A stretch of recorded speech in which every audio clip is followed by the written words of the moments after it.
ladies and gentlemen. Welcome to Retro Warriors, episode 547. Woo! As always, I'm your host, Justin Baker, and as always, I'm joined by Viable Human Chris Saturn. Hi, Justin. Hi, Saturn. We're also joined by our producer, Guy. Hi, Guy. Hola. Oh, so exciting. Oh, no, his track is in Espanol. Oh, no. We need to move him back. We need to move him back to the English language track. It's okay. Closed captioning is available. Right. So please turn on the closed captioning on your podcast device. And then No S captioning. Oh, no. He turned off the captioning. This is our first episode of 2026. We are now in the future with you. Yeah. If you were listening on the main feed, you've already been in the future, but now we are also in 2026 with you. We've been dragged kicking and streaming along behind you. Kicking and screaming, not streaming. Also We're not streaming. Also streaming. Our first as far as 2026 episode, and it's bilingual. I've been getting over being sick, so I'm still very sinusy, and I'll be muting myself a lot during the show to cough and snort and wheeze. So I'm just starting to be sick. I got a mild fever last night, so I'll also be muting a lot. Yay! Yeah, so if we have any weird stilted pauses or anything, then it's probably fault. just Our someone first hurriedly. 2 and only shows of the year, we will all be dead Yeah, in right. 2 weeks. Yeah. Anyway, my week. I have been playing video games. I accidentally cut a noticeable portion of my thumb off. Okay. And it took out a pretty good chunk of the nail with it. It was kind of at like a 45-degree angle and just sort of sheared God. a whole section there. What were you doing? So we've been feeding the stray cats on my property. Yeah. And they were getting real close, and there was a really cute one, and I was feeding her some little chicken breast, and I ran out of chicken breast, so I ran to cut more chicken breast, and I was trying to cut chicken breast as fast as possible to get back before she ran away. Because I've been trying to get her to let me pet her for like weeks now. And so I went so fast that they also ended up eating a portion of my thumb. And I didn't get to pet them. So it's the worst case scenario. So I'm gonna introduce you to a concept, but they make pre-prepared cat food in a bag. I didn't have it ready. Well, they have Friskies out, but if you put the chicken down, then they'll come even closer. And my daughter named her Willow Pelt, and I really want to pet Willow Pelt because she's got a weird shaped body. Her head's too big and her legs are too short, and she's real chunky. And I just want to like squeeze her and kiss her, but I can't get to her. She runs from me. I see. And she was so close, and I was like, I have to hurry, got the chicken.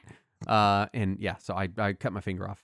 Also, Justin's super bougie, and he like hand makes his dog's food too. Right? So. Yeah. That's true. I do. Yeah, I do make my dog. Well, I don't do it because I'm bougie. I do it because my dog's fucking allergic to everything. Anyway, so broke the cardinal rule of using knives, which is don't cut your thumb off, and took a little chunk off. That is so I've been rule. taking it easy on some of the video games lately, playing some less intense stuff and things I can pause a little more. So I'm still playing some Helldivers 2 with Andrew, and it's still a good time. Yeah.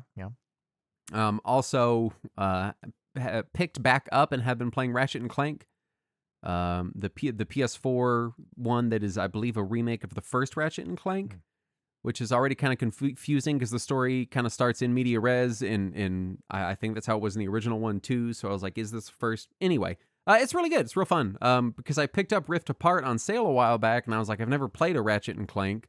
I thought that one was based on the movie. I have no idea. Okay. I didn't know there was a fucking movie. Yeah, it came to theaters. I had no idea. Anyway, I don't know anything about Ratchet and Clank, but I'm playing it, and it's a pretty darn fun game. Pretty enjoyable. Also, speaking of cats, I guess 3 or 4 nights ago now, we were feeding those stray cats that live on our property, and there's a new one there, and I went outside and it didn't run from me. And then I petted it, and it liked it. And then I picked it up, and it didn't panic or try to kill me. And so we were all excited. And then I set him back down, and my wife came to see him, and she opened the door, and he came inside, and he hasn't left. Nice. So it's been 4 days. He is adorable and very sweet. Yeah, he's on a lot of medications right now. We had to take him to the vet, and he got a bunch of shots and stuff. I'm still not convinced he's not just going to run off back to wherever he lives or where he came from. Right. But we were distributed a cat by the cat distribution system. Yep. He has since left and gone out and tomcatted around and did whatever they do and then came back. So I'm guessing this is his home base, at least for now. Yeah. My daughter is thrilled because she's been asking for a cat for a long time now, and I've been saying no for a long time now. And he's not yet but neutered, I have right? No. So- I told so her that He went out for a little while, and now there's 80 more kittens out there. that's the concern. Is we have a lot of female cats living on our Uh-huh. property. But I don't want to take him to get him fixed. We already spent $260 at the vet, Right. getting him vaccines and dewormer and all that other stuff. And this is again a cat that might live next door, might just run home. I have no idea. We posted it on all the neighborhood stuff, like is anybody missing a cat? And a couple people thought it was his, and it wasn't. So I told her once we finish this 5 days of medication he has to be on for he had like tapeworms and stuff and tummy troubles. Then if he's still here and still seems like he's gonna stay, then we can take him to get him balls cut off. You would think that if he was going to be out there in the wild, that's when you would want his balls cut off, not when he's living in a home. Well, my wife's got a friend who like captures neighborhood cats and gets them fixed and then re-releases them. Right. Yeah. Oh well, it's just one of those things. Like I'm already out $260. Right, I don't want to be out Yeah, $200, it's expensive. $500 on a cat that like I never see. Yeah, that you never again. see again. Yeah, it's fair. But Plus, I'm sure like in a bigger city, there's probably like lower cost options. Right. Right. Yeah. I did. The thing about the low cost ones is they don't send you home with any pain meds. They just do it and then they send you home, and then whatever they gave them when it wears off, which is fine. But I don't know. I feel bad. I don't want them to come home with something because I'm sure having your entire nuts cut off doesn't feel good. The vet said he's about 6 months old, and we've been calling him Bug. And so that he got a collar today because we got him a rabies shot because again he's going to be around my kid and my dogs. He's got to have shots. Yeah. And I'm like, well, he's got the tag, so now we got to get a collar so he's got the tag. And it's like, at this point, I couldn't get rid of him if I wanted to. The first night I shut him out one night, like after he was inside for a few minutes, it was just really cold outside and he was visibly shaking, which I've never seen a cat do from the cold. And so we let him come in and warm up, and I shut him back out, and he just went around to the back door and started meowing. And so I have no fence and I have a dog door. So if he's going to come in, I can't stop him. All I can do is make sure he's safe to be around. Right. But yeah, he doesn't seem to give a shit about dogs or a collar or a kid petting on him all day long. It's very weird. Yeah. He's a very friendly cat, but does not seem to understand humans and human behavior. But is not bothered by them. What's weird is we took him to the vet and he was doing great. And then they said, all right, we're going to take him in the back and draw some blood and get, stuff like that. Sure. And the nurse hadn't seen him yet. It was only the what do they call him? The vet tech, the assistant person. Yeah. And so the vet tech took her back, and the doctor saw him back there, and that's where she first encountered him. And she came in, she was like, oh, he's very feral. Oh. And I was like, oh, he is? And then she brought him in, and they were like ready because they had to give him like 4 or 5 shots because she said he was old enough to get them all at once. Yeah. And they were like holding him down and everything, and he just took him, and she was like, oh, that's weird. He was like trying to kill us back there. And as soon as he was back in the room with us, he was fine. Yeah. So I don't know. He just didn't like that vet. I guess, man. I don't know. So yeah, now we have a cat. Nice. And I didn't want a cat. I had a cat for 20 years. I didn't want another one. But he's very sweet. Yes. And he seems to spend a lot of the day outside on the property, probably banging all the lady cats. Yep. But he's not in the house. So that's nice. He has not banged any of the lady cats in the house yet. No, I can't get any of the lady cats to come in the house. He did get in one cat fight today. We heard him out there screaming at each other. He got in a fight with the one. My daughter has named every stray cat on our property. She has a chart you can consult. Oh, good. And they're all named after or similarly to cats from this book series called Warriors. Oh yeah, my kid read those. Yeah, he got in a fight with a cat. She is named Dark Stripe. Oh. So they Bug and Dark Stripe had a fight, and so I get in trouble because I can come up with my own names. I assume that book is based off of the movie The Warriors, right? Obviously, Yep, yeah. But with cats, kind of, in some ways. From my understanding, that book series, there's like a bajillion of them, and they're written by, I think it's 3 people that use the same pen name. Oh, I didn't know that. That's cool. There's also like comics and stuff now. It's a pretty big thing. She never really got into them. She read like half of one and was like, man, I'm kind of bored with it. But now these cats are around. So she's been like, there's by the door is a chart. And if you call them by the wrong name, she gets the chart and corrects you. And if you're like, oh, I saw a cat, she's like, what did it look like? And I'll be like, it was orange and white. She'll be like, did it have a white ring around its neck? And I'm like, I guess. And then she's like, all right, let me check the chart. And she'll tell you what its name is. Anyway, so like, lots of new cat stuff and playing video games with a hurt thumb. Saturn, what have you been doing? I did my what used to be a biannual, but has now become an occasionally annual playthrough of the first Zelda game. And I figured I'd play it on Nintendo Switch Online because apparently I'm still paying for it according to the email that I got the other day saying that it was renewed. Me too. Yeah, and so I powered up my my Switch 2 and grabbed my Switch 2 Pro controller and realized the D-pad is garbage, just fucking awful, just unusable for you had not overhead before now 2D game. This? Well, I'd not played any overhead 2D games with it. I'd only been playing like Mario Kart and stuff like that with it. And so now that I am playing a proper game, I was like, oh, this D-pad is unusable for this purpose. It is not fit for purpose. Mm-hmm. I like that 2D overhead adventure game is a proper game. Yeah, proper game.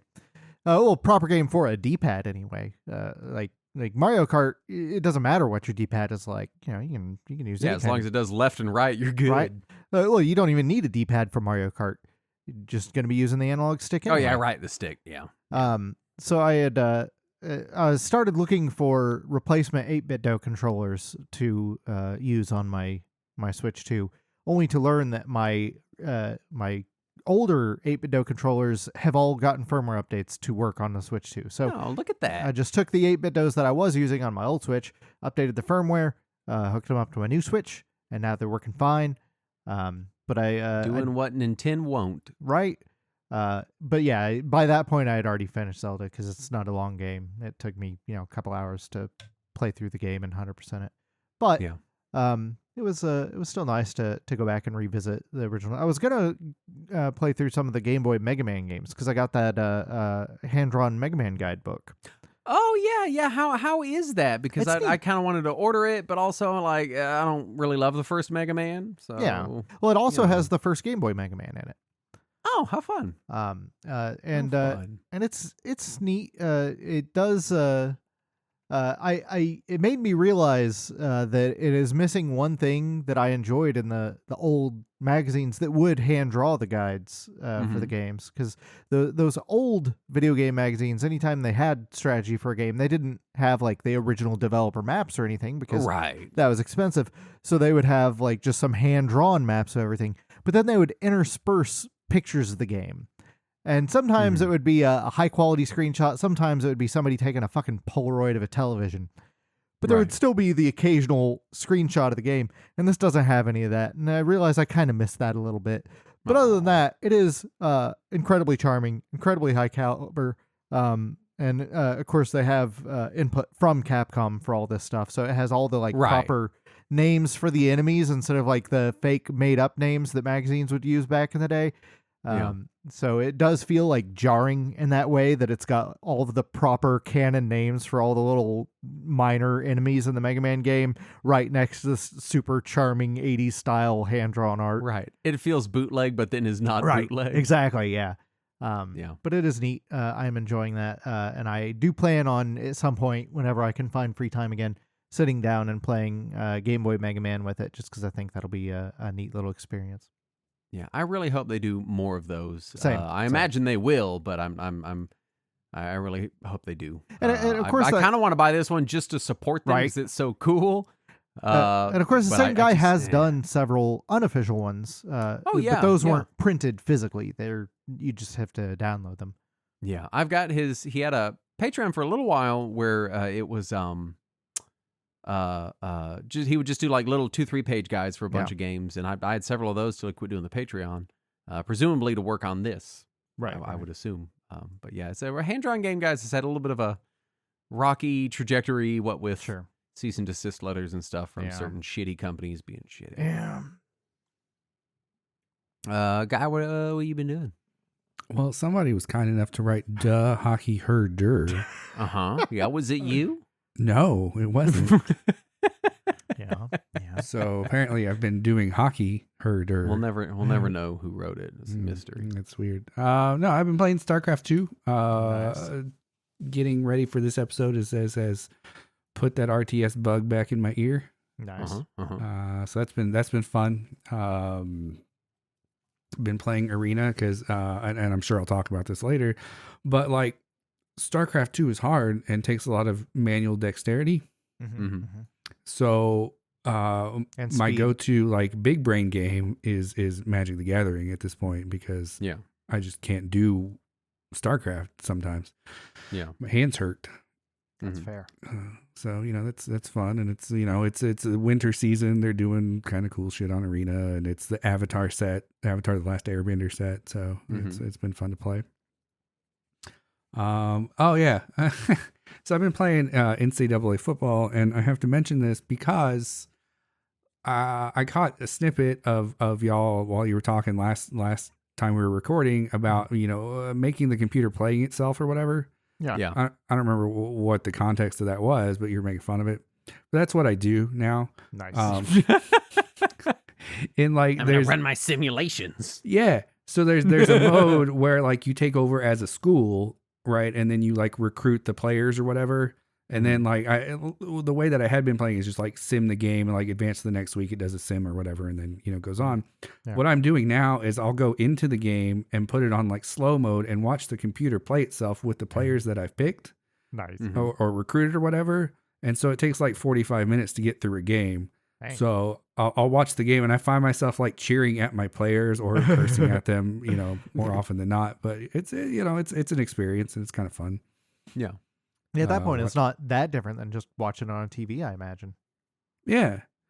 So it adds a little bit of, I don't know, context or something or what's that word you love for verisimilitude. Yeah, that's the one. Verisimilitude to the recruiting process and managing a school and students and shit. So it's fun. It's immersive. Yeah, cool. There you go. Yeah.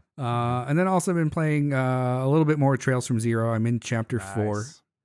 So getting towards the end. I believe there's 5 chapters in a finale. I believe so. In that game. So getting there again. I gotta. Before Justin gets the itch, because he'll play through like 5 games real quick somehow. Yeah, I'll do nothing for years and then slam a bunch of them out real fast. Yeah, but we're in Justin's off season, so I'm trying to get in while I can. Right now, my obsession is the X-Files, and as soon as I run out of X-Files, which I'm not far from doing, then I'm gonna be back on the trails. So oh yeah, did you get to that Bryan Cranston episode yet? No, I've been watching kind of out of order because I watch them on TV when they're on and they've looped back to the beginning series. But then the other day, yesterday, they were showing the 9th and 10th seasons, or the 10th and 11th, whatever the 2 revival seasons were. Oh, yeah. And I was like, man, these are really good. I kind of got hooked on them, especially after the like late Robert Patrick stuff where you're like, this kind of sucks now.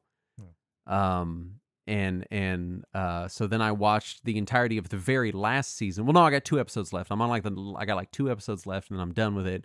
And then I got to go back and watch like seasons like 5 and 6, I think. I'm doing it all out of order, which is very weird because I'll be like watching something and they're like, oh, but he was dead. I'm like, he died? And I have no idea. But then they're like, oh, but he's back. And I'm like, well, now I know he's back when he dies. So it's just very strange. You're doing it all wrong. But you know what? If you love it, then great. I love X-Files. In my head, I'm doing it the way I would probably have seen it on TV anyway. Right. Like that's I imagine this is how most people first experienced X-Files, which is, I saw it in syndication, watched it religiously for a few weeks, forgot about it, missed some episodes, looped back around. It's just kind of one of those fucking things. Guy, did you get far for where you're at in Zero? Have you already met Kia? Yes. Okay, cool. Yeah. She comes in the intermission between 3 and 4. That sounds right. Okay. Yeah. No. She comes in at the very end of chapter 3 because chapter 3 is the fair or whatever. The Michelin. Yeah. All right. Yeah. Yeah. That was a reveal. Yeah. Let's let's do some news. Okay. Do it. Okay. You guys want to do that? I fucking dare you. guess. Oh, well, all He right. fucking dares then. you. Well, now I'm not gonna. First Great up, short show. Dreamcast, Let's go. Dreamcast emulator D-Mule, D-E-Mule, I'm not sure. D-E-Mule received its first update in 7 years, including full support for the Sega Hikaru arcade board. Yeah. Which is nice to see. Yeah, it's really neat. Dreamcast emulation is one of those things that's like in a pretty good spot, but not like an amazing spot. So it's Right. nice to see, things getting updated. It's been and stuff. close enough for so long that a lot of people have just been, willing to put up with it. Yeah. Arms dealer Palmer Luckey and his company Mod Retro have released a new model of their Game Boy Color knockoff made out of actual attack drones for people who really want to feel the murder in their handheld gaming. So You're gross. going to have to explain that a little more. So, all right, so Mod Retro is a company owned and run by Palmer Luckey, who is the guy that created the Oculus, sold the shit off, Yeah. and now he owns Endural, which is a pretty major arms dealer and autonomous killing machine company. Isn't he also like the king of men or something? What does that mean? I don't- What? No, you're thinking of King of Queens with Kevin James. No, from Lord of the Rings. What? No. What?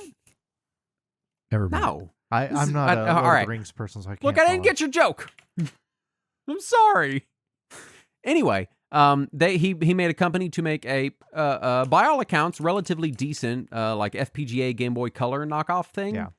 But a lot of us don't want to buy one because it's run by a literal arms dealer who is Yep. funneling his profits back into his company that makes autonomous killing machines. And just in case anybody thought he was separating the two, now he's made one literally out of drone metal, just to really Yeah. hammer the point home that if you buy one of his Game Boys, it's just going to fund more killing machines.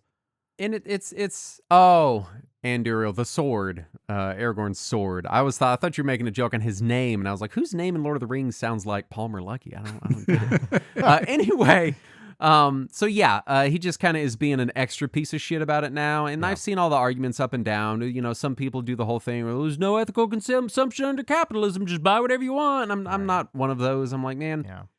yes, the money I spend on some things goes places I don't want, but there's that, and then there's literally buying a thing made out of stuff that murdered people. You know, You Yeah. can there's a difference. just because it's all unethical in a way doesn't mean that there aren't shades of gray, and we can't Yeah. appreciate things that are less dark than other things. Yeah. Anyway, he's a trash bag, continues to be a Yes. trash bag. Exactly. Also, Time Extension announced they'll no longer cover Mod Retro News. I think a couple of other outlets kind of followed suit, which is, it's nice to see the press taking a bit of a stand. I mean, like, look, we're going to stop talking about this shit, Right. Which is nice. Which is good, but also I do think that people should be aware of what a giant piece of shit he is, so that if they do accidentally encounter news about him, Right. now it is more likely that news will only be positive about him, because the only sources that are going to continue carrying news about him are sources that don't care about that. Yeah. And so I worry that now people will encounter news about him and be like, oh, cool, a neat Game Boy thing, and not tough know that he's a too. piece of shit. Because until now, obviously, you'd go to the Mod Retro website and there's no mention, like you would never know. Right. If you didn't look it up, you'd just be like, oh, this is a cool like Game Boy Color thing. This Right. is neat. Yeah, I and it- did that the first time that I encountered stuff, because he's reprinting a bunch of games, and some of them are indie games, some of them are official reprints of, for some reason, common games. But on paper, it's really neat to have this new Game Boy Color and these new games. But in reality, it's funding murder devices, so that's concerning.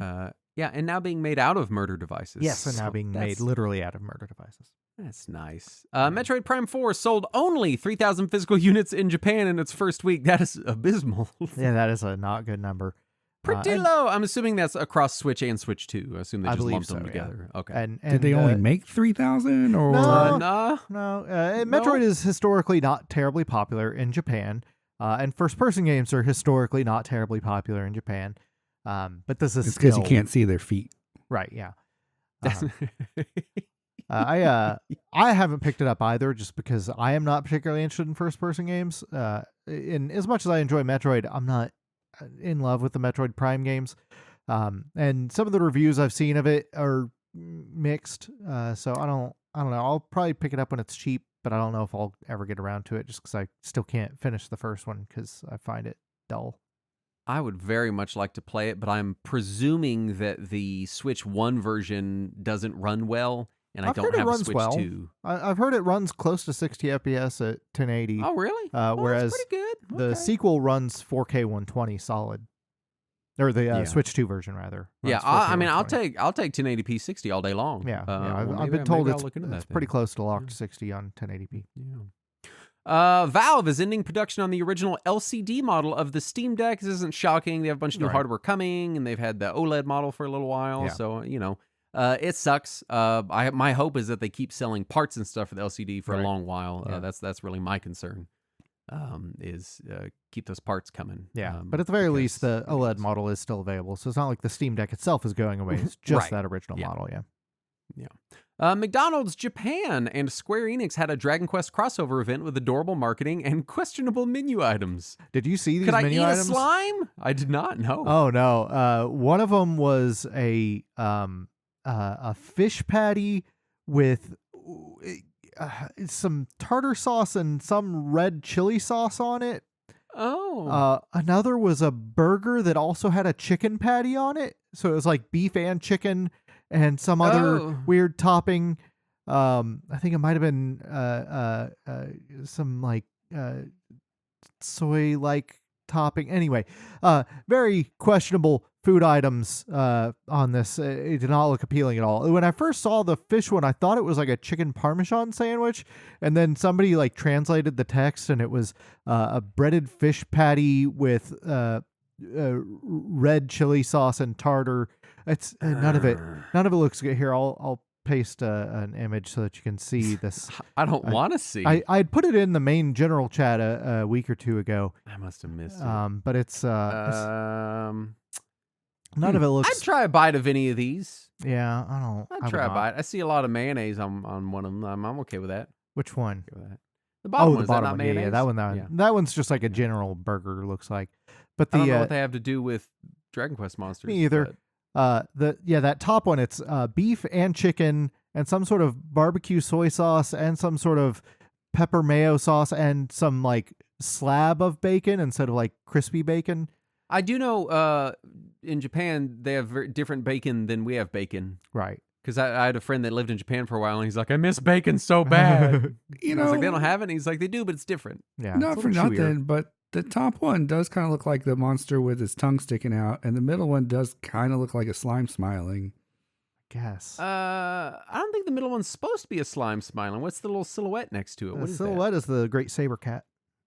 that? That doesn't look like a saber cat to me. That is the great saber cat. That's what's Also, they cut is. that chicken with the grain. You're supposed to cut across the grain. That's you not. guys. That one's supposed to be fish. That's fish? Supposedly, that I'm one upset. is fish. Yeah.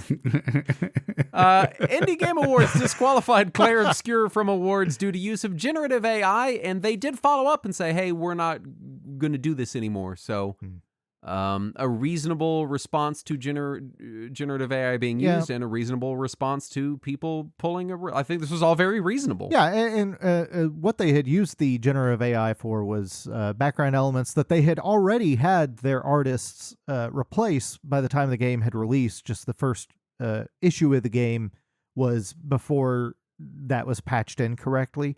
And by the time that award season came around, it had already been replaced for months. But because it had shipped with that in there, they did disqualify it, which is fair. Totally. Yeah, I do think it's a little bit hard line, but I think with how hard corporations are pushing AI, you kind of have to be hard line or they're going to sneak it in everywhere. And so it sucks to have to be this way, but... And I'm a little more willing to forgive indie devs for using generative AI than I am especially giant for stuff massive like corporations. Background textures, whatever, Yeah. the ultra tedious shit. But again, you can't give an inch or they'll take a mile. Exactly, so, is what it is. LRG was sued over selling customer data to Meta and opted to settle the class action to the tune of $2.7 million. Any customers who watched a video or purchased a video game containing a cutscene from LRG can submit their claim by January 20th. I need to, if we have any lawyers listening, if you could please explain to me why specifically a video game containing a cutscene? I don't. I need to know why that specifically is important in this, so that I know whether or not I can file a claim. Yeah, I don't. Maybe know. Meta I just really wanted to know how much of their, I guess, audience watched the cutscene. Yeah, it's just very strange.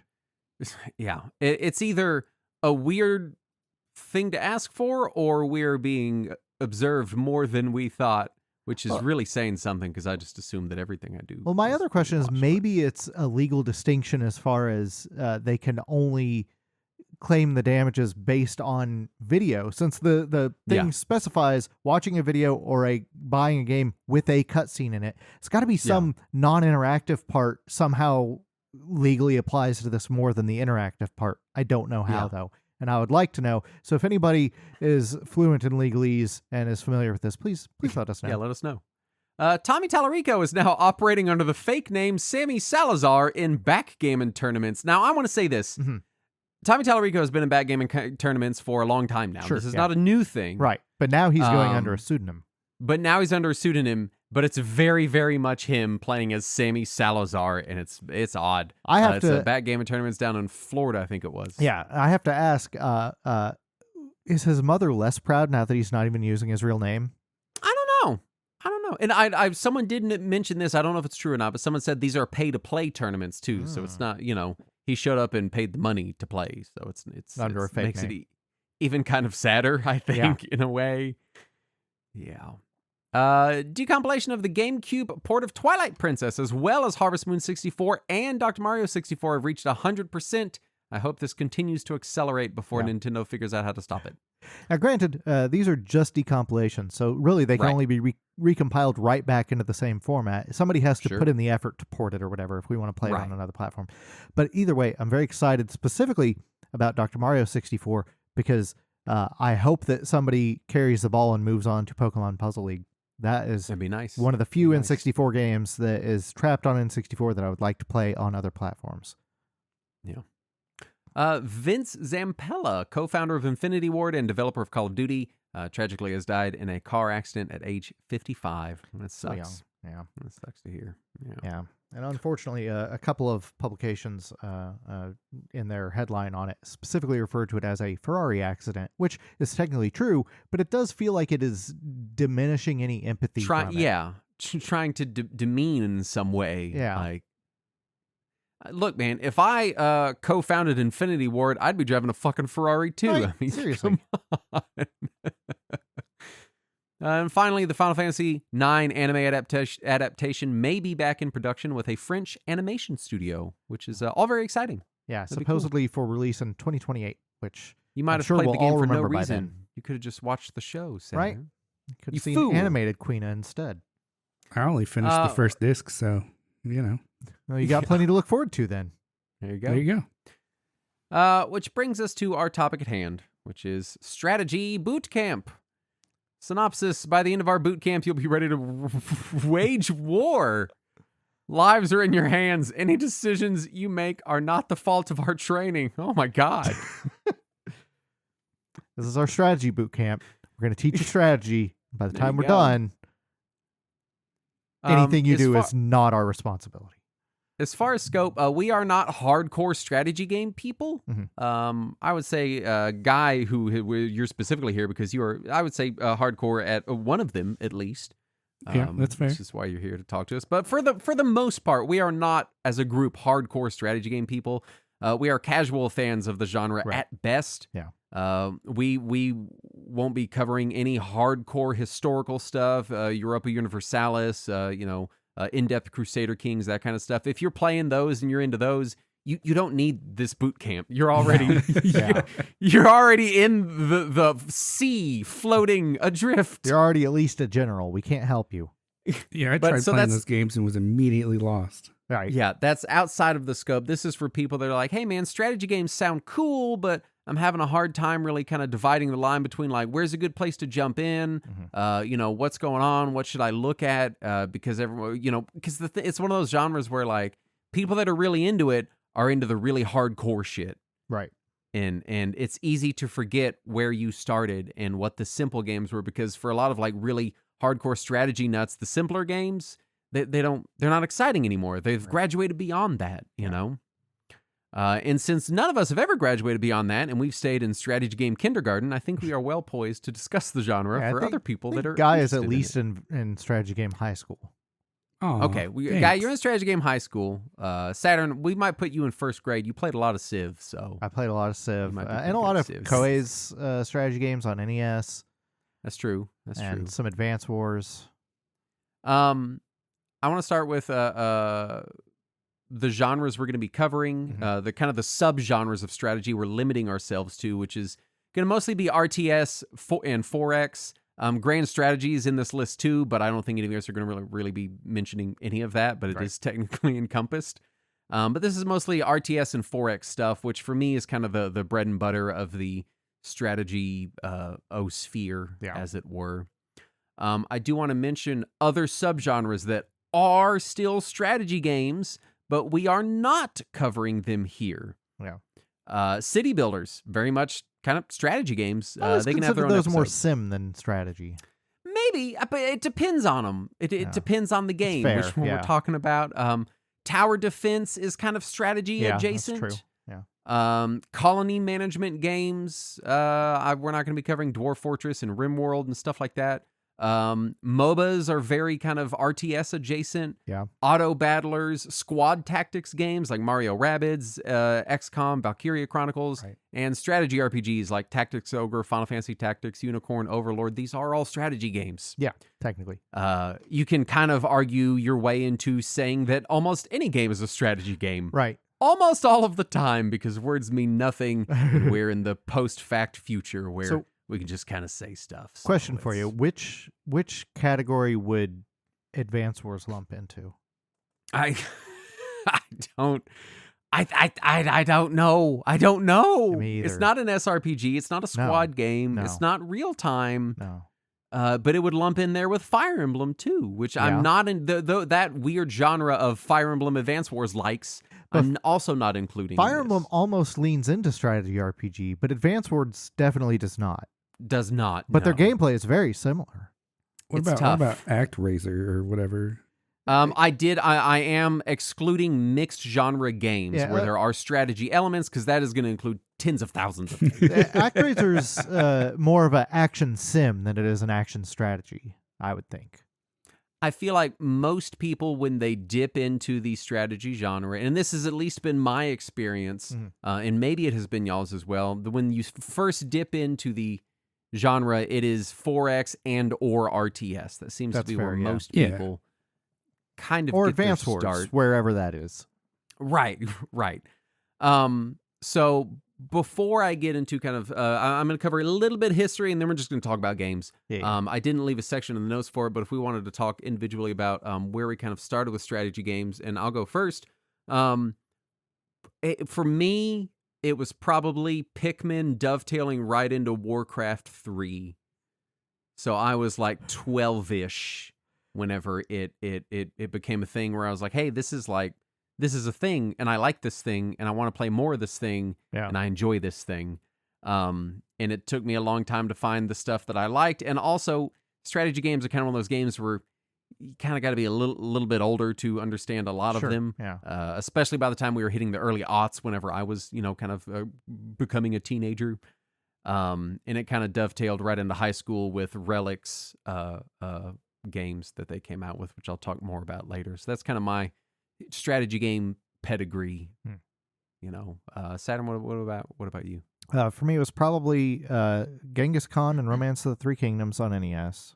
Oh yeah. And then from that into the Super NES. I tried the Super NES port of Populous and could not figure it out for the life of me. Like, that was basically just a fucking the Hellraiser box puzzle cube. Like, I could not figure out anything that was going on in this world.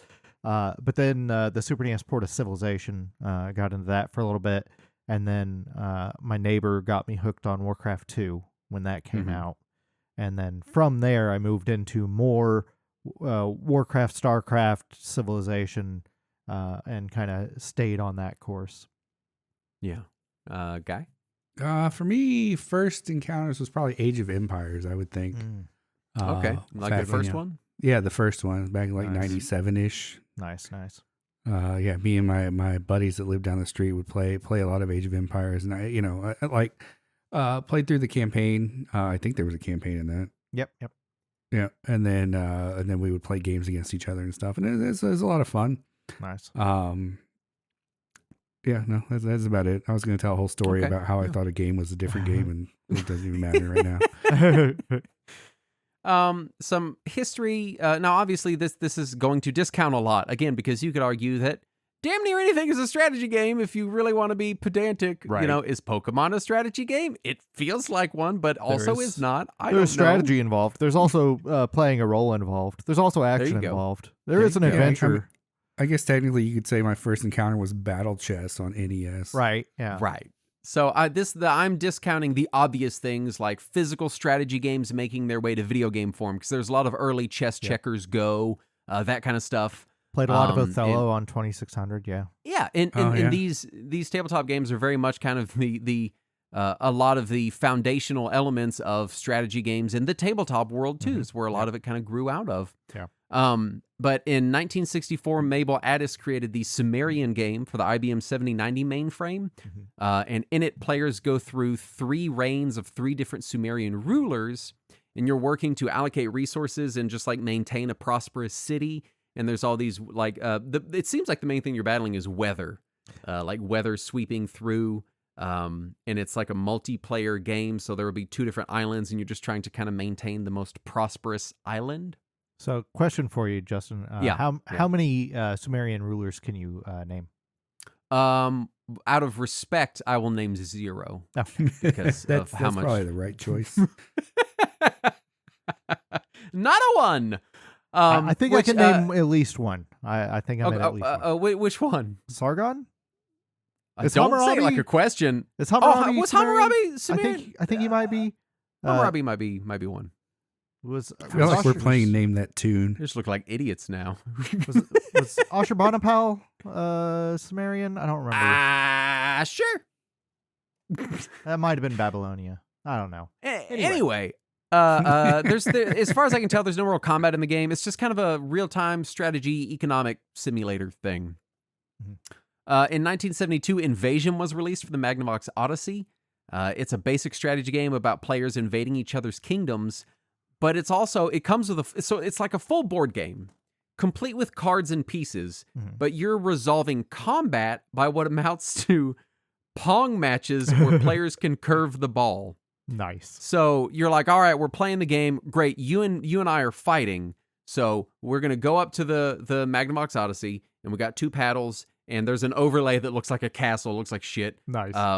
And you send this Pong ball, but you can like curve it with your controller. Yeah. It's like that's how you resolve combat. That's and pretty neat, honestly. It's a cool idea. Yeah. It's a little involved, you know, when you could just like roll 2 dice and be like, my dice is higher. But Right. you know, It it's does fun. feel a little cheesy too. It does. It does.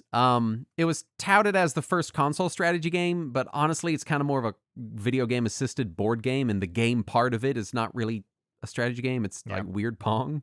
Right. But it's a cool idea. It's a neat thing. Mattel's Utopia is considered the first RTS in 1981. It came out on the Intellivision. It was programmed by Don Dayglow, who would later go on to work for EA.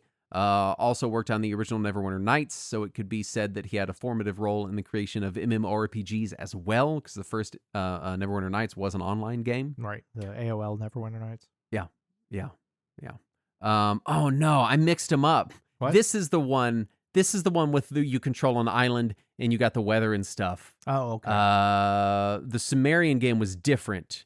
I watched videos of all these because I can't play an IBM 7090 game on my computer. I know.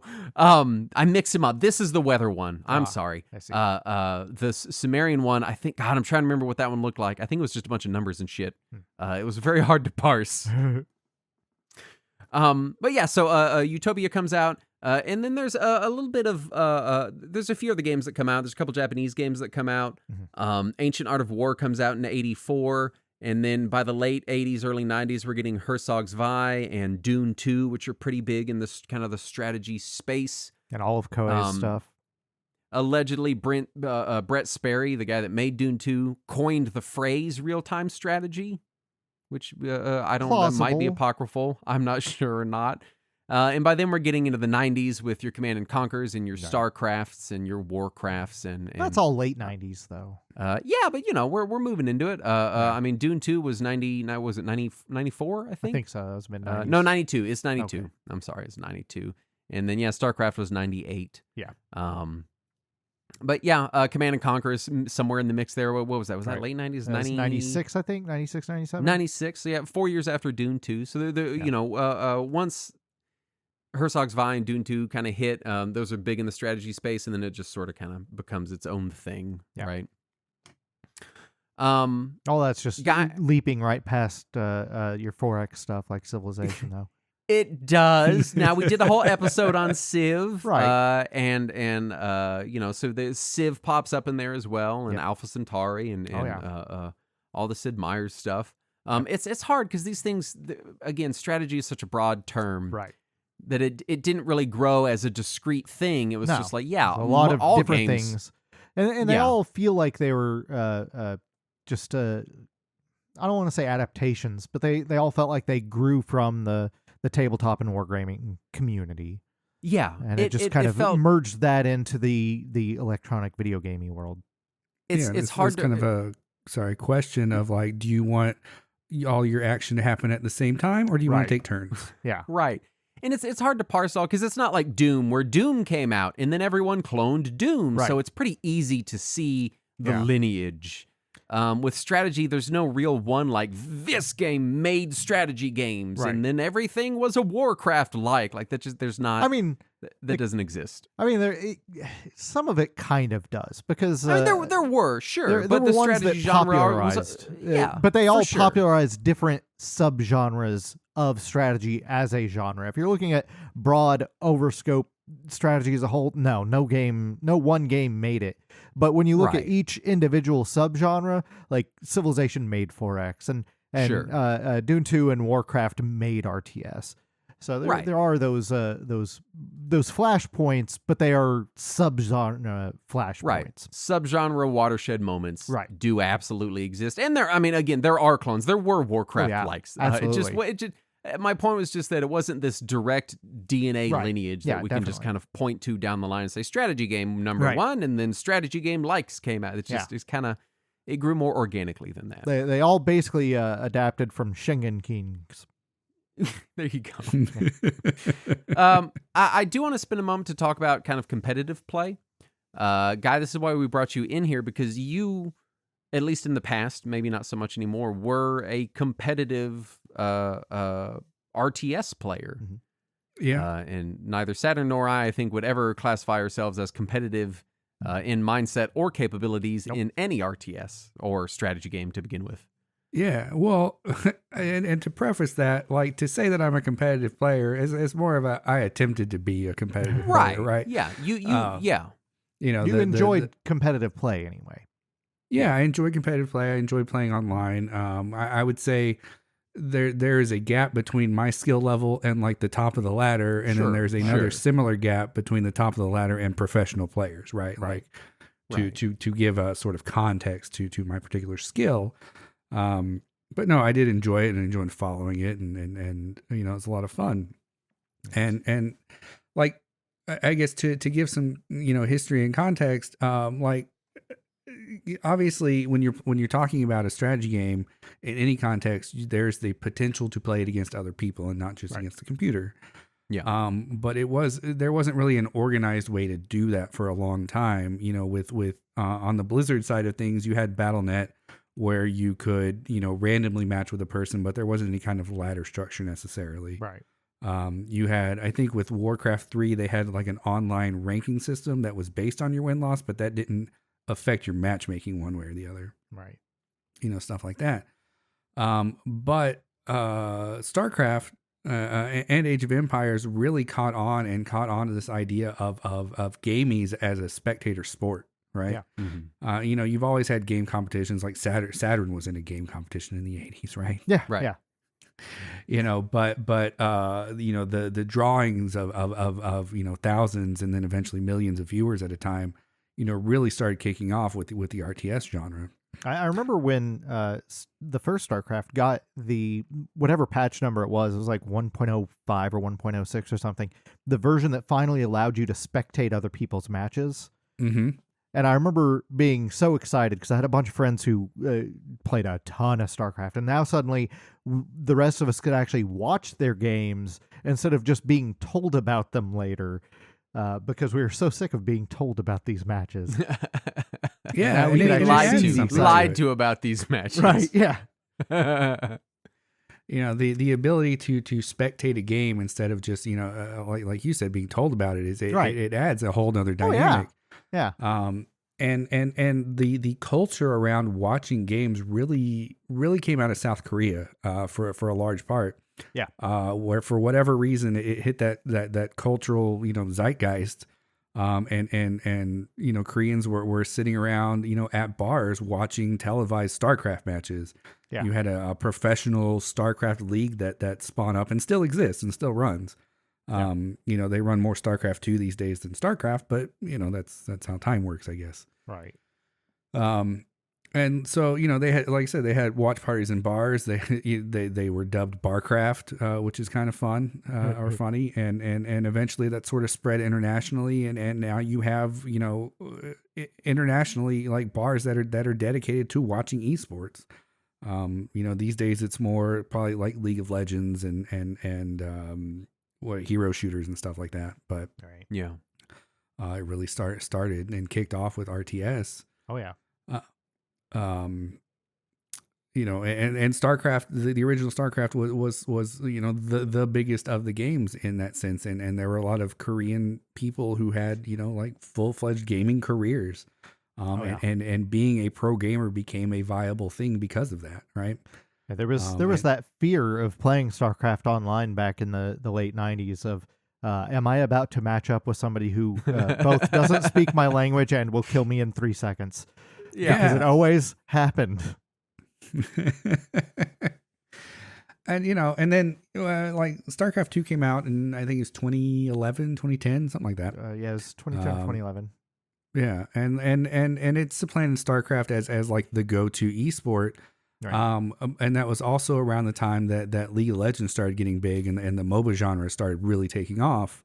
And what you could really call the golden age of esports really started was right around then. When SC2 came out, Blizzard put a lot of support behind it. They put up prize money. They structured like the year of competitions to a certain extent. They farmed them out where they didn't host it, but like Major League Gaming hosted like a bunch of them in the States, for example. But Blizzard put out the prize purses for those and helped fund those so that they could grow it because of the popularity in Korea. And they obviously Blizzard wants to make money, so the more popular a thing becomes, the more that they can exploit that to a certain extent.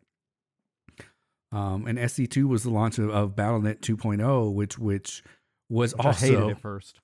Yeah, it was because it was the start of, I don't know why you hated it, but I hated it because it was the start of always online. Yeah, it was a combination of that and a game having its own launcher. I was still against it. I remember when everybody hated that in Half-Life 2 back in 2004 or whenever that was. Mm-hmm. And then we all just accepted it because Steam is so good. But then StarCraft was like, no, I also want my own launcher. I was like, God damn it. I finally accepted Steam. What are you doing? Yeah. And then I think a year after that or a year or two after that, Diablo 3 came out and was part of BattleNet 2.0 as well. Yep. And was a disaster for months. Yeah. Absolutely. It was a mess. Why do I have my single player game crashing because I can't, access the servers? It's insane. And then right after Diablo had that problem, SimCity 2013 had the same problem, and my single player game couldn't play because of the fucking servers. And we've still not learned fucking anything.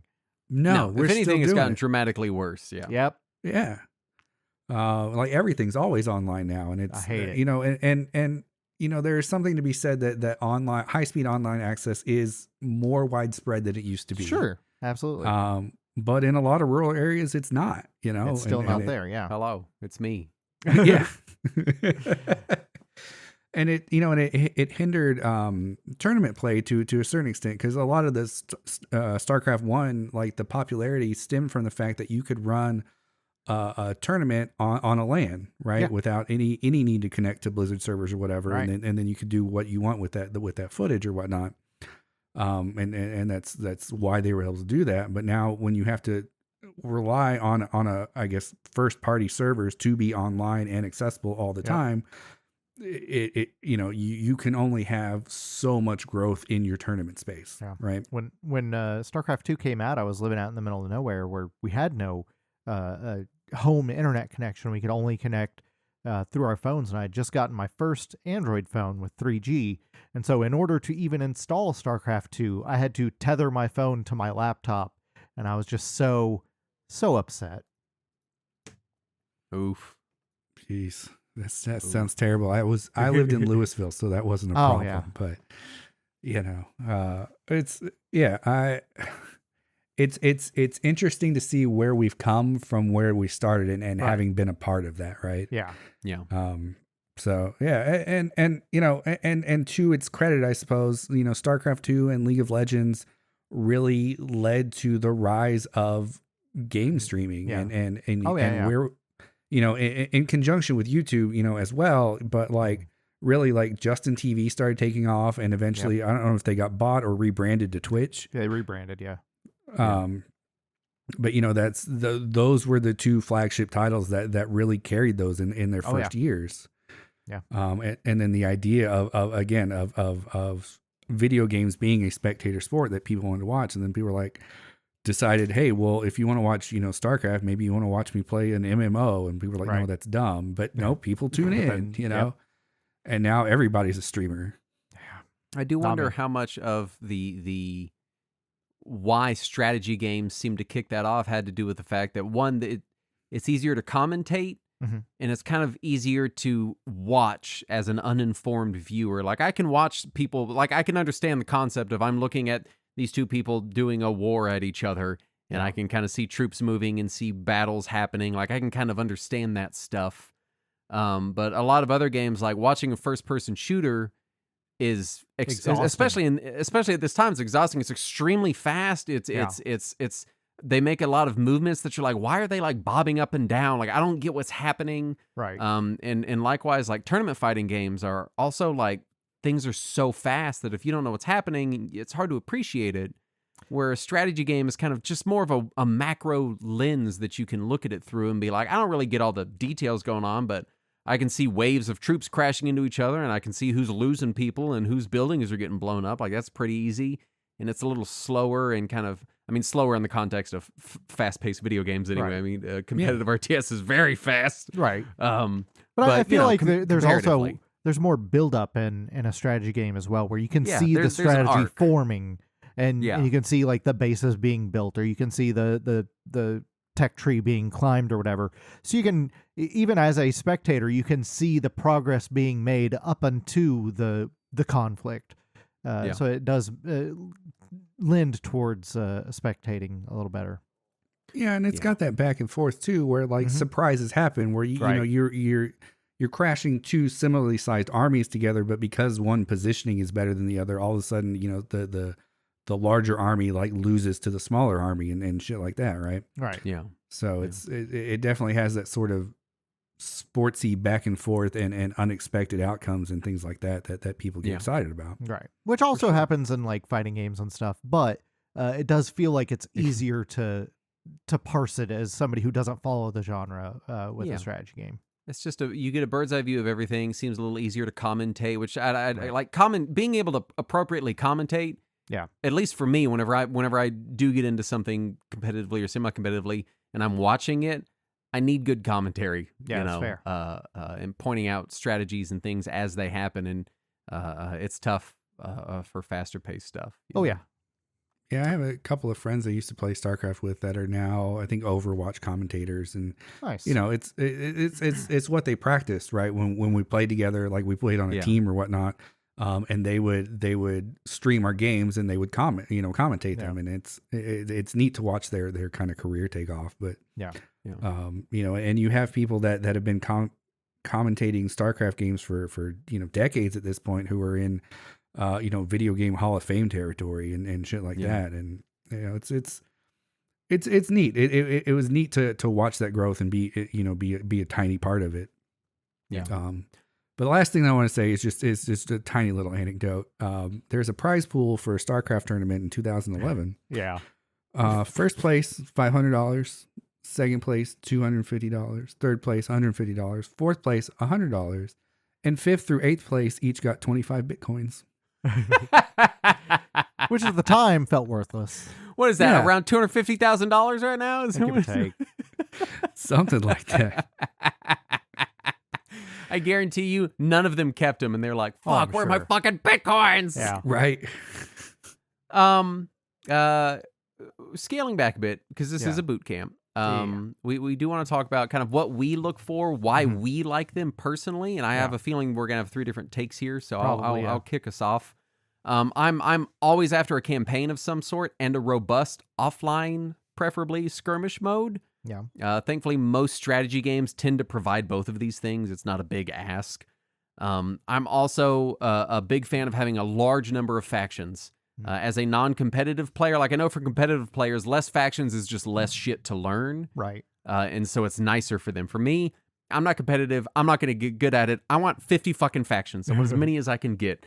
I also greatly enjoy the arc of strategy games. We kind of touched on it a minute ago of, and emergent stories that come from them. There's this sort of phase-like structure that they can have where there's like the building up of the economy and then getting everything running and then poking around the map. And then now we're in full-blown conflict.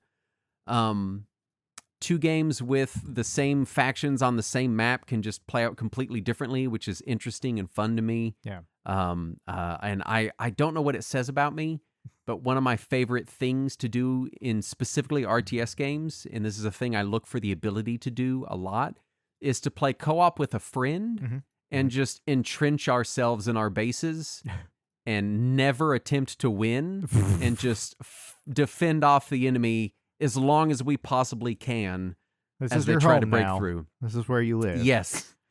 Basically, we turn them into tower defense games. And I don't know what it is. A friend of mine and I used to do it with Company of Heroes where we'd play the British. They have a lot of like artillery and long range stuff and encampments and things that they make. And we would just do teams against multiple computer opponents and just build out these giant encampments and just chat on like, whatever fucking VoIP service we were on at the time and hang out and like watch the computer try to figure out how to get through. Yeah. And so I know that's a very weird thing to be like, but this is a thing I actively look for in RTS games. Like, can I do it like defense games style? Nice. And for people that are also like, yes, I also like that, and that sounds fun, I do have a specific game that is specifically just that to recommend later. So that's basically what I look for. Lots of factions. I want that phase-like structure. I want the ability to play hyper defensively in such a way that it really kind of breaks things more than anything is what I'm looking for. Saturn, what about you? Your strategy game?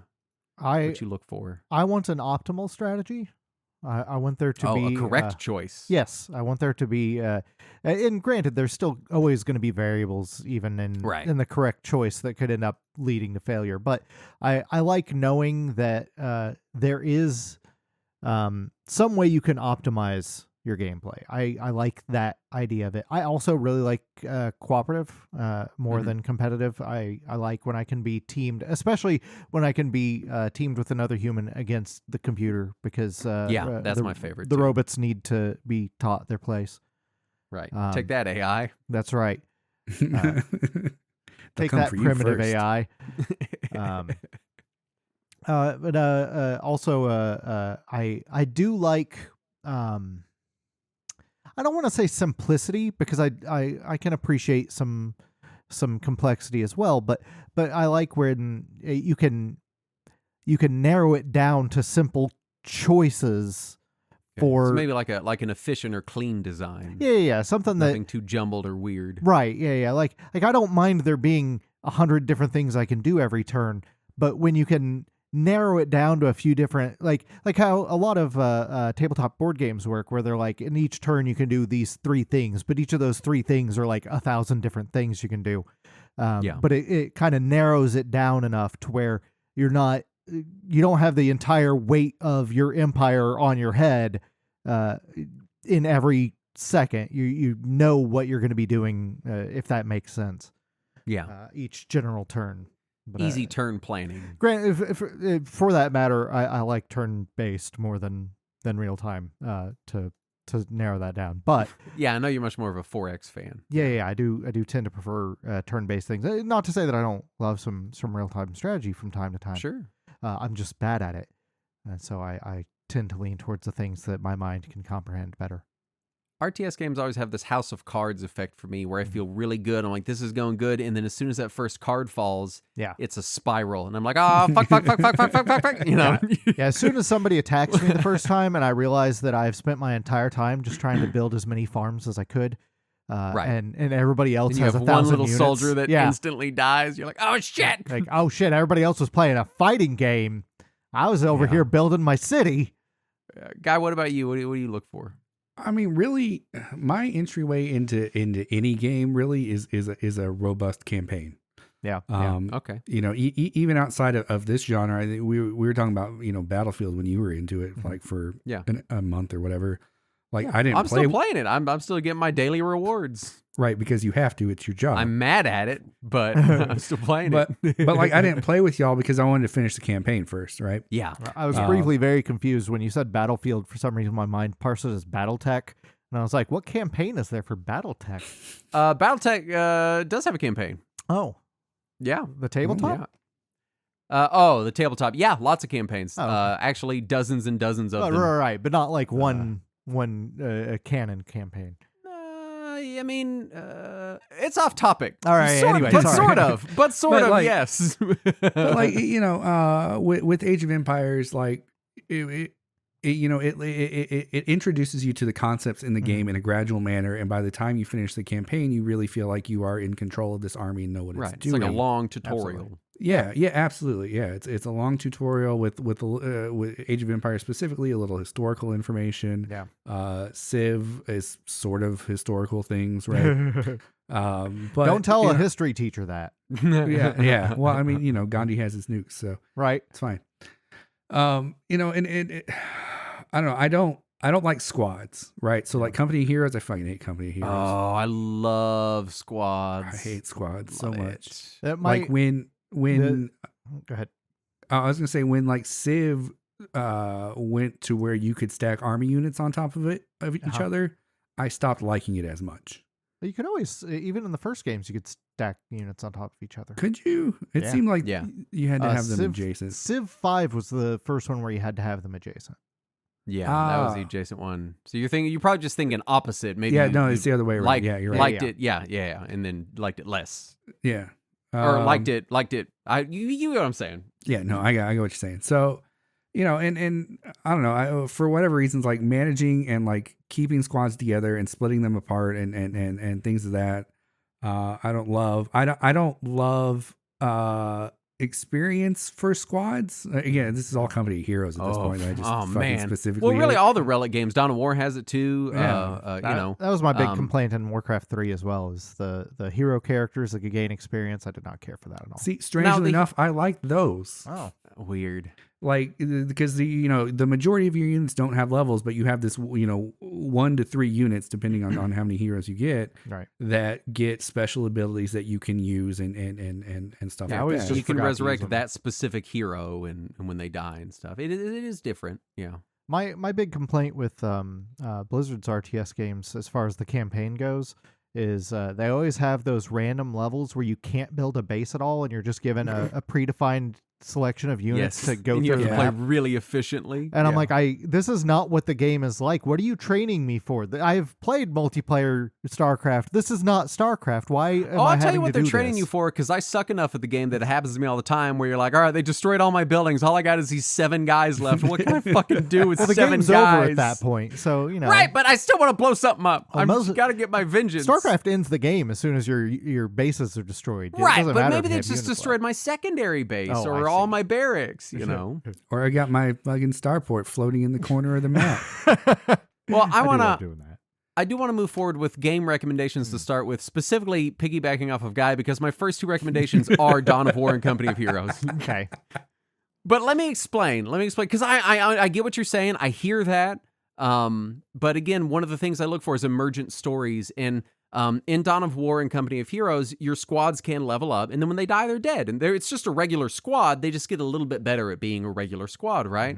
Mhm. And what I love is the emergent story of, because you put all your squads on numbers, control 1, control 2, control 3, and I'll be like, oh man, squad 3's been through the shit. They're all high level, and it feels like this is my grizzled veteran squad. Yeah. And it's interesting to me to see their story as they progress through this skirmish or whatever. And then like when squad 3 dies, I'm like, no, squad 3, so like, I think that's get part of my problem too. Is like when squad 3 dies, I'm like, no, reset the game because I'm like just make a new Insane. fucking because here's in both specifically these games anyway, the differential between a well-trained squad and a not well-trained squad is it's not gigantic.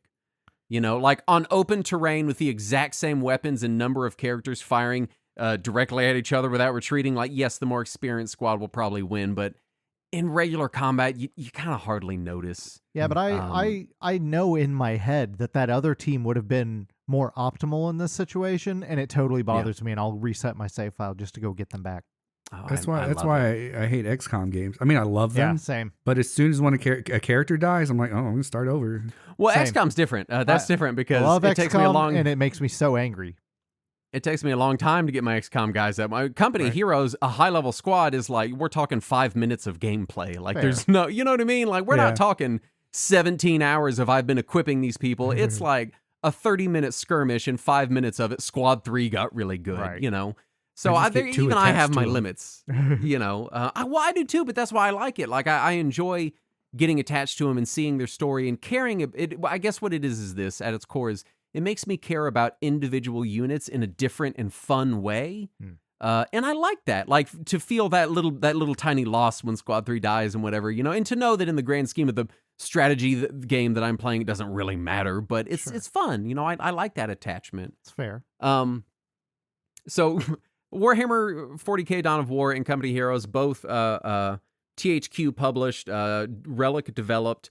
They share a lot of DNA. Dawn of War was the first one. It's probably hands down my favorite RTS. I'm not a massive 40K fan by any stretch, but the variety of factions, the wealth of content, regular classic RTS gameplay, it's just been a mainstay for me even today. Multiple expansions mean more of everything, and there are massive fan mods that add... There have to be 50 factions in the unification mod total. It's insane. Nice. I will mention for anyone that goes and look at the game, approach the remaster that recently came out with caution because I've had issues with it, and mod compatibility is still a bit iffy. I'm not saying it's bad. I'm not saying it's great. I'm saying do a little bit of research of which version to buy first. Company of Heroes, it's also possibly my all-time favorite. They got to be tied. It's a straight World War II RTS. There's all kinds of fun options like destructible environments that create craters that you can get cover in, and squad level ups, and it's just a lot of stuff from Dawn of War as well. Just really fun. Still runs great on modern Windows. Still a fantastic amount of fun. I'm trying to fire through my recommendations quickly. Age of Mythology Retold just came out in 2024. I never played this game, but I was really into mythology growing up, and it's a really fun RTS that recently came out at a budget price. I like Age of Myth. For 4X, Warhammer 40K Gladius might be my favorite 4X. Came out in 2018, and it is another 40K game, and it is 4X, and there's a ton of DLC, so grab it on sale. But my problem with 4X games is I do not like that people can beat me without fighting me. Oh, that's my favorite part. I don't want That's that. absolutely If my I'm favorite playing part. a game and I'm throwing missiles and shit at you, and you're like, hey, do you want to be my religion? And then I lose the game, I'm upset. No, that's exactly what I want in a game. I want an option to win diplomatically in every game. If every game had that, I would be so happy. No, it drives me crazy. So if you're like Saturn, maybe go Civ. If you're like me, Gladius is a good option. Yeah. Other rapid fire titles, Circle Empires is crazy fun. Conan Unchained was the game I talked about earlier. It's Guy, you played this one with me and Andrew. It's very much like it's an RTS game, but you are specifically just building up and defending your base. So it is kind of the way I already play RTS games. The 8-Bit Armies games are really good. The Command & Conquer Remastered, if you want to go back to like super classic RTS. And if you want to dip your toes into grand strategy, but you're like, this is fucking terrifying, I don't love them, but I do recommend the Total War games specifically because you can skip the combat and not have to do it. You can do auto combat.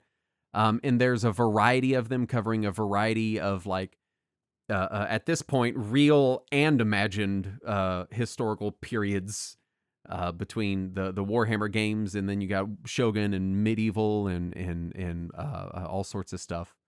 They're kind of the only grand strategy games that I can really sit down and like understand. So if you're like, hey, I kind of want to do grand strategy, then Total War is sort of my recommendation for that. Anyway, Saturn, what about you? I'm going to go much faster. What do you think? Okay, I'm going to be much faster than you and much more basic. So if somebody is really starting on strategy, like not familiar with strategy, looking to start, want to get into it, I got 3 games that I'm going to recommend. I got Advance Wars, Civilization Revolution, and Pikmin. Those are your 3 starting points. Those are good. These are good. So Advance Wars is going to teach you the absolute basics about navigating a map and turn order and building units and building base and everything. And then Civilization Revolution is just Civilization, but much, much, much simpler. It's going to teach you all the mechanics of building culture and not having to go to war to win because you're not a fucking monster like Justin. Because some people prefer peace in this world, Justin. No, in the 41st millennium, there is only war, Saturn. Anyway. But no, it's just a simpler form of Civilization that is excellent at teaching how mechanics in a 4X game works. And then Pikmin is just a real simple, easy to pick up and play RTS game. Aside from that, I would say that if you really want to play something fun, that 40K game that Justin was talking about, the Warhammers, that's a ripoff of this other game I really like called StarCraft, and you should try that. No, Dawn of War is an evolution of anything StarCraft has ever done. No, I'm not talking about Dawn of War specifically. I'm talking about Warhammer 40K as a franchise. It's a ripoff of this game called StarCraft. Just like Warhammer is a ripoff of this game Warcraft. That's also a good one. Right. Try that. Of course. Yep. If I cared more about Warhammer, I might be upset, but I don't. Oh, no, that wasn't for you. That was for somebody listening who's very angry right now. I would go. Go ahead. Like, again, coming to it from a campaign perspective and personal experience, like I would go the original Age of Empires. Like they just did a remaster a couple years ago. You know, get that. That's pretty good. It's a nice little campaign. Warcraft 3 and StarCraft 2, the latest iterations of both of those IPs, not counting the fucking MMO that nobody's ever heard of. There's an World of Warcraft. Weird. No. It's called Warcraft 4. Yeah, it's called Warcraft 4. You know, again, the campaigns in those are both very interesting. Like the story is fun, and it teaches you how to play them, how to build your base, how to manage your resources and things like that. If you want to dip your toes into online competitive play, you know, they both have ranked ladder systems at this point where you know, once you play your initial matches, you'll get matched against people of your skill level. So, you know, there's that. And then if you just want kind of a fun, dumb game, check out We Are Billions. It's a post-apocalyptic zombie RTS. And it's a lot of fun. But essentially you have like 10-ish minutes to build your base, or maybe it's 30 minutes. I don't remember.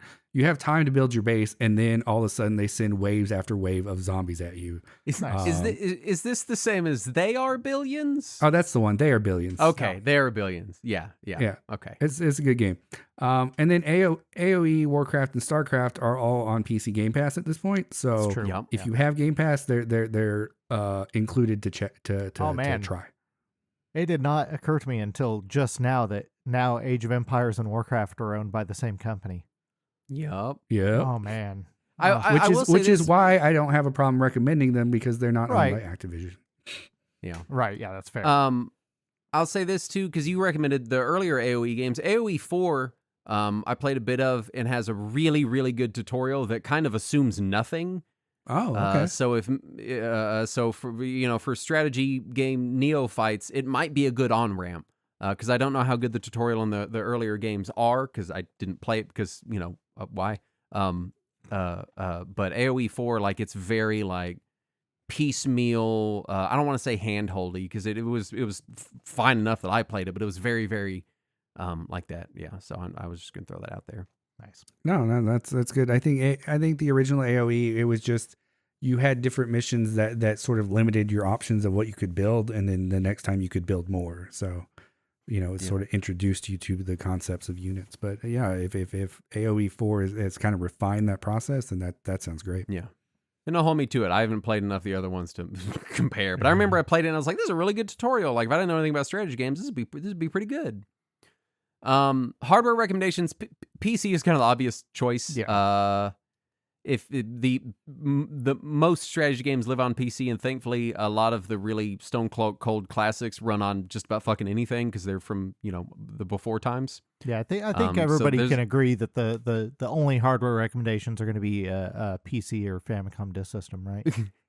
Yep. Right, FDS or PC, and that's it. But I did want to kind of throw some stuff out there. If you are a console person and you just don't own a PC, you're like, what's a PC? I have an iPad. Ha ha ha, I don't know.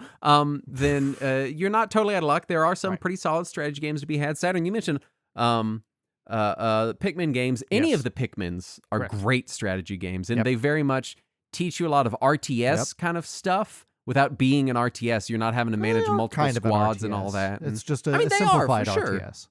But you've only really got the one thing you're doing at a time. Right. Which is nice.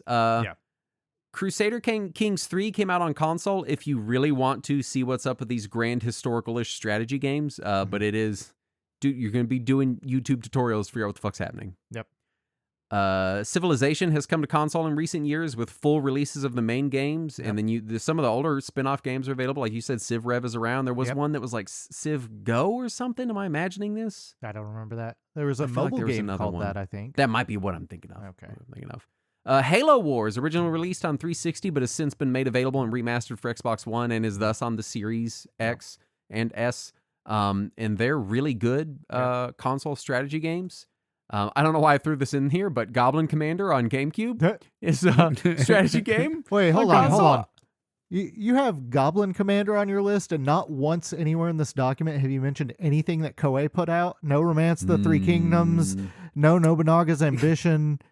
Here's why. There's two reasons why. Okay. One, I don't know that I'd recommend them to people that are like, I want to figure out what's up with these games. That's fair. Unless the NES games, I feel like, are still somewhat approachable.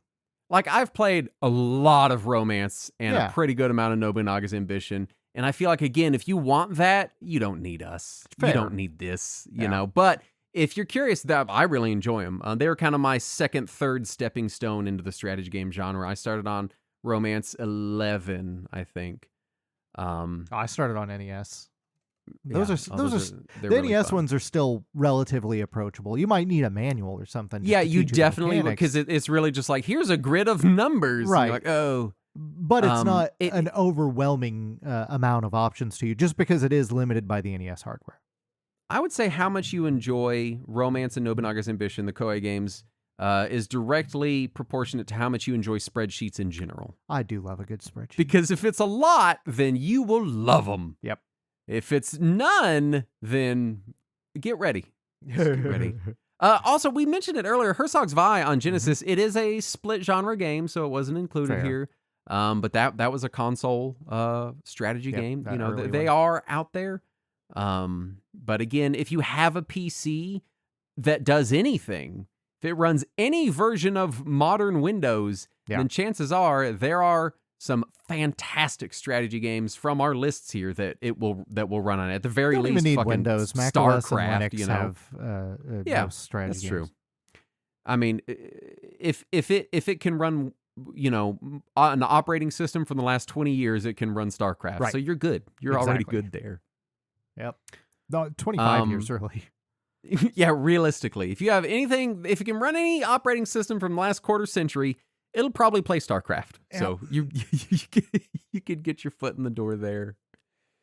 I guess transitioning into final thoughts, this has been a weird episode. We're kind of lumping in a huge swath of the strategy landscape while arbitrarily excluding other portions, which feels really strange. It's weird. Very strange. But at the end of the day, what are genre designations for, if not to create strange lines in the sand that don't make sense, that to we make can people argue argue about? over them. Yeah. What else are we going to talk about in Steam forums? I do want to say I do. You don't want to know what strategy. else they talk about in Steam forums. Oh, no, it's I don't. not No, I appropriate for don't. this show. I greatly enjoy strategy games, and I am bad at them. Yeah, I'm yeah, not me too. competitive at them, and I do not play online. And I think kind of Same. if I were to summarize what I want this episode to be is me telling people, hey, you don't need to be any of those things to still really get a lot of enjoyment out of this genre, out of strategy games, out of Sure. spreadsheet simulators, out of real-time strategy, out of 4X. There's a lot of fun to be had here. It's not just esports level stuff, but that's also there if you want that. Yeah, you don't have so to I have think- I any think- number of actions per minute to enjoy a turn-based game. Just saying. My point is play Dawn of War. That's my point. Period. I'm done. Thank you, Saturn. I like a game. There you go. Great guy. What got me on strategy games in the first place was the idea that I could win a game without having to go to war, and that made me so excited. Both in NES games like Genghis Khan and Romance, where you could negotiate somewhat without having to fight, and then later, once I discovered Civ and stuff like that, I was like, "Holy shit! There's a game that I can win without any conflict coming into play." That's really exciting to me. You would not do well in the 41st millennium at all. Nope, I don't think. not at all. I think you'd be I'd be dead. Well, luckily, he's in the second, so it's fine. Yes, That's true. Yeah, That's true. we're safe for now. Guy, bottom line, take us out. Tons of fun. Recommend. Awesome. Sweet. Thanks. lots of fun. You know what else is lots of fun? Our Patreon. What's that? Patreon.com/Retro Warriors, where you can get uncut versions of this show and other things. Talking Wizards, Relong. no other things. That's throw 'em away. it. That's really all of it. But you can get all kinds of stuff there. We want to thank the following patrons for their donations, starting with Craig C. Is Guy also going? Sure. Yeah, he's gonna go third. Okay, good. All right. And Chris Forbes. The half-minute hero. That's what the ladies Dean call him. W. McFarland. And Jacob Stacy. Fimble. A winner, is me. Sorry. Oh, damn I it. forgot Justin's Damn here. it. I was so excited because I was like, we're going to get through it. We're not going to fuck it up. No, I fucked it up. My bad. Frowning Brownie. All right. No, Yeah, now it's I have Guy. no tomatoes. I have no tomatoes today. And John B. They all Yay. gave us money, and we read your names perfectly. I'll And fix we it only in fucked post. it up a little bit. Yeah. At least it wasn't me this time. In post, it'll just be Justin reading all of them. It was like really bad ADR too. Like all of a Yeah. sudden it'll be like Yeah. kind of crackly. Mr. Black. I forgot how weird these boot camp episodes are. Yeah. I enjoy little them, strange but looking. they're It just is. kind of It's all fun. over the place. Right. Sort of Kind of has to be. crazy. Yeah. Anyway, I you mean, survived how do you- boot camp. Now go direct You your did army. it! Yay! You've now graduated to the strategy game Marine Corps. We're sending you immediately to the front lines. I did my part. Go make war, not love. Yeah. Unless you're Damn it. Saturn, I guess. Yes. To be Yeah. fair. And then make love. Yeah. But not war. Anyway, thank you for listening. We'll be back next week. And as always, Let us cling together.